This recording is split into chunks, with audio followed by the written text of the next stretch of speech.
Okay, so I'm going to show you one of the methods you can use to do a leak subtraction if you didn't record leak subtraction pulses. So you open your record like this, and in Dempster you go to leak current subtraction. There are a lot of options. I might not get it quite right the first time, so this is going to be a boring video. Now, we are actually interested in the potassium currents, and so we know that a voltage-gated potassium current will not open around the resting membrane potential. So what we can do is define the first couple of steps around the resting membrane potential, or around the holding current, holding potential, to be leak pulses. So they're pulses for which you wouldn't expect any biological activity, you would just expect membrane leak. So that would be, say, pulse 4, so I'll set that to leak, and say pulse 3, I'll set that to leak.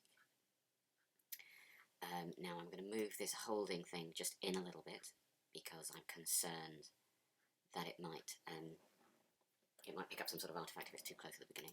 I need to check that I'm using a variable 0, or it'll jump around all over the place. I'm going to calculate the leak, and then I'm going to apply it to the whole file, not just to one group, and we want it to have a go at subtracting from everything. So now we hit do subtraction, and it's done it, and you'll notice we've now got only 20, top left, we've now only got 23 records, because we've now defined 2 of them as leak pulses. I'm going to shrink that down. Now if we step through, we are seeing the leak subtracted records. Yeah, they're jumping around quite a bit. We are definitely collecting that. Yeah, so we've got that. Okay, so now we're going to measure that. Waveform measurement, and we do that in the same way before. Now, I don't think there's any point averaging the whole area. If we're interested in peak, we do the whole area. If we're just interested in the, I'm going to go forward a bit to make sure I got the start of the pulses right. We want the peak really to get that. So this is already different. So this is a current which is decreasing. So if we want the peak, we go about here, and we always want to average a few points. So I'll average 10 points, and I can now do this to all the records. And if I go to XY plot, you can now see that the average of VM is for the current voltage curve, and we want the peak here from the one. So that gives us that kind of basic shape. It's gone off a little bit, but it's in a way more honest. If we want the average, that'll probably be smoother, but it still sort of shows the same thing.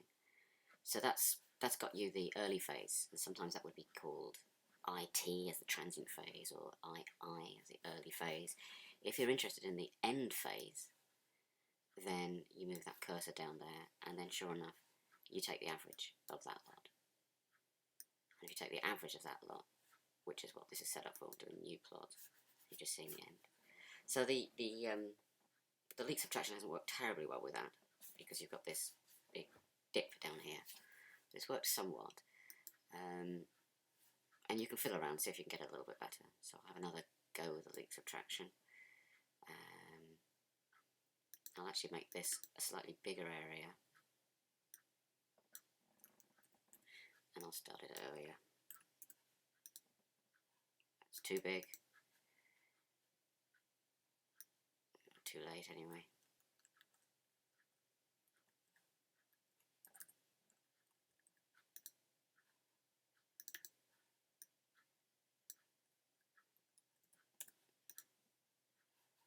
Does that look like that's going to be alright?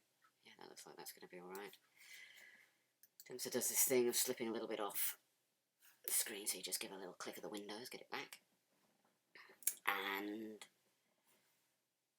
this time I'll actually take the first 3 records as leak pulses.